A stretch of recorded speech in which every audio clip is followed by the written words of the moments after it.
दोस्तों ये तो आपको मालूम ही होगा कि आज के दौर में पेट्रोल और डीजल कितना ज्यादा महंगा हो गया है। अगर पेट्रोल और डीजल के दाम यूं ही बढ़ते रहे तो वो दिन दूर नहीं जब लोगों को अपनी गाड़ियों में पेट्रोल डलवाने के लिए बैंक से लोन लेना पड़ेगा। वैसे दोस्तों हम उम्मीद करेंगे ऐसा कभी ना हो।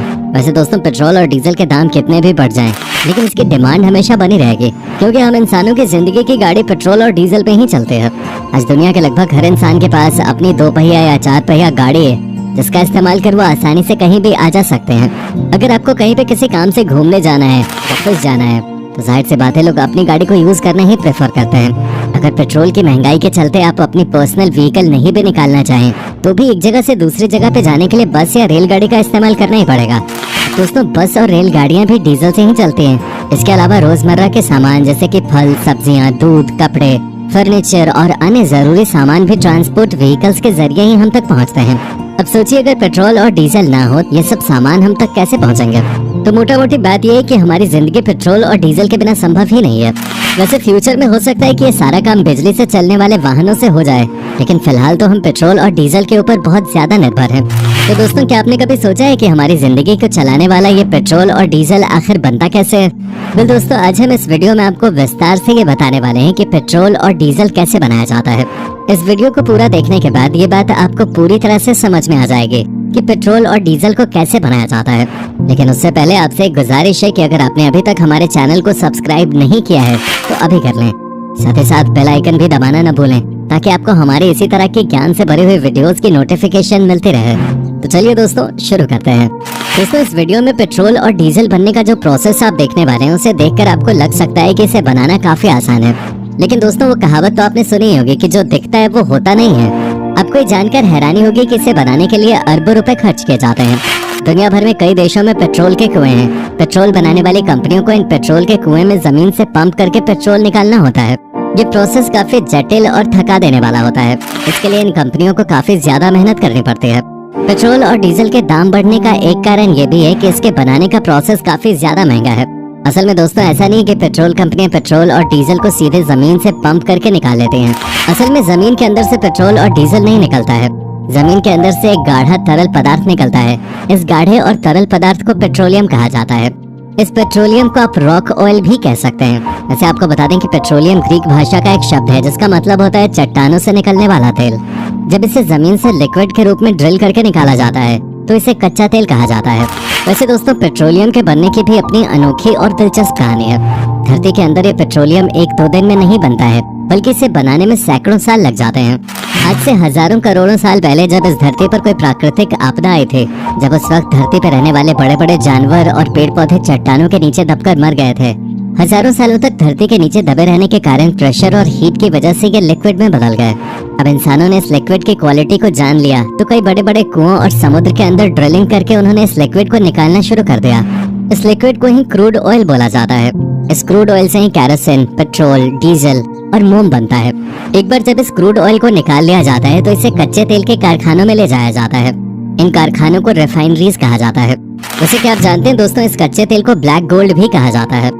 इस तेल को ब्लैक गोल्ड कहा जाता है क्योंकि ये तेल इंसानों के लिए किसी सोने से कम नहीं है। कच्चे तेल को सभी वस्तुओं की जननी माना जाता है, क्योंकि इसका उपयोग विभिन्न उत्पादों जैसे कि फार्मास्यूटिकल्स, प्लास्टिक, गैसोलीन, सिंथेटिक कपड़े आदि के निर्माण के लिए किया जाता है। ये कच्चा तेल ही इस धरती की एनर्जी का सबसे बड़ा स्रोत है। फिलहाल दोस्तों पेट्रोलियम या कच्चे तेल के बारे में आपको एक बात और पता होनी चाहिए, और वो ये कि कच्चा तेल हर जगह नहीं पाया जाता।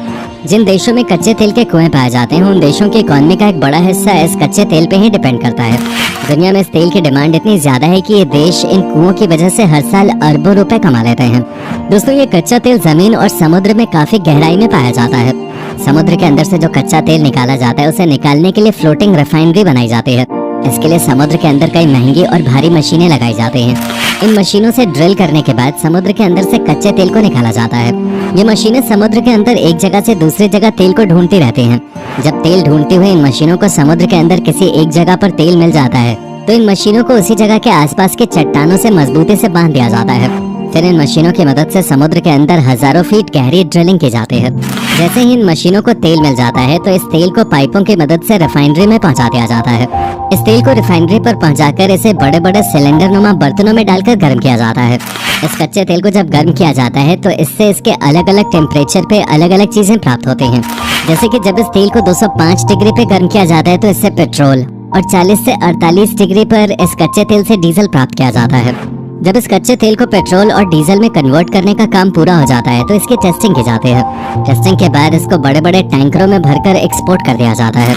अगर भारत की बात करें तो भारत पेट्रोलियम और रिलायंस जैसी बड़ी बड़ी कंपनियां पेट्रोल और डीजल पर लाखों रुपए इन्वेस्ट कर इस तेल को भारत के बाजारों में लेकर आते हैं, तब कहीं जाकर पेट्रोल से हमारी गाड़ी चल पाती है। पेट्रोल बनने के इस प्रोसेस को जानने के बाद आपके दिमाग में ये सवाल भी आया होगा कि आखिर इस पर लगातार पैसे क्यों बढ़ते रहते हैं। तो दोस्तों, हम आपको बता दें कि भारत पेट्रोल और डीजल के लिए पूरी तरह से दूसरे देशों के ऊपर निर्भर है। भारत कच्चा तेल विदेशों से खरीदता है, फिर ये कच्चा तेल देश के रिफाइनरीज में पहुंचता है, जहां इस तेल को रिफाइन करके पेट्रोल पंपों में पहुंचाया जाता है। डीलर्स को तो पेट्रोल और डीजल बहुत कम कीमतों पे मिलता है, लेकिन केंद्र सरकार के टैक्स, राज्यों के वैट और डीलर कमीशन के बाद ये लोगों को बहुत अधिक कीमत पे मिलता है। आम जनता तक पहुंचते पहुंचते इस तेल की कीमत लगभग 2 गुनी या कह लीजिए कि 2 गुनी से भी अधिक हो चुके होते हैं। आमतौर पर पेट्रोल पंप पे जिस कीमत पे हम पेट्रोल खरीदते हैं उस पर देश की सरकारें 50% से अधिक टैक्स लगा चुके होते हैं। जैसे पेट्रोल डीजल की खुदरा कीमत में कच्चे तेल का दाम, रिफाइनरी की कॉस्ट, मार्केटिंग कंपनियों का मार्जिन, सरकारों का एक्साइज और वैल्यू एडेड टैक्स शामिल होता है। एक्साइज ड्यूटी वो टैक्स है जिसे कंपनियां देश में बनी चीजों पर सरकार को देती हैं। वहीं वैट वो टैक्स है जो उत्पादन के अलग अलग चरण पर चुकाना होता है। एक्साइज ड्यूटी केंद्र सरकार के पास जाती है और वैट राज्य सरकारें लेती हैं। दोनों ही टैक्स सरकारों के लिए रेवेन्यू का बड़ा जरिया है। जब कच्चे तेल के दाम कम हो लेकिन टैक्स अधिक हो तो इसके खुदरा कीमत का ज्यादा होना तय है। अभी भारत में यही हो रहा है। सीधे शब्दों में कहें तो पेट्रोल और डीजल के लिए हम जो कीमत चुकाते हैं उसमें 70% तो लगभग टैक्स होता है और कुछ नहीं। अगर देश की केंद्र और राज्य सरकारें ये टैक्स थोड़ा कम कर लें तो पेट्रोल और डीजल बहुत कम कीमत पे हमें मिल सकता है। दोस्तों, पेट्रोल और डीजल की कीमत के बढ़ने का एक कारण ये भी है कि ये नॉन रिन्यूएबल सोर्स है। इसका मतलब ये है कि एक बार अगर आपने इसका इस्तेमाल कर लिया तो दोबारा आप इसका इस्तेमाल नहीं कर सकते। और जैसा हम आपको बता चुके हैं कि इसको बनने में भी हजारों साल लग जाते हैं। दुनिया में पेट्रोल और डीजल की कमी साफ तौर पर देखी जा सकती है, इसीलिए जैसे जैसे ये कम होता जा रहा है इसकी कीमत भी बढ़ती जा रही है।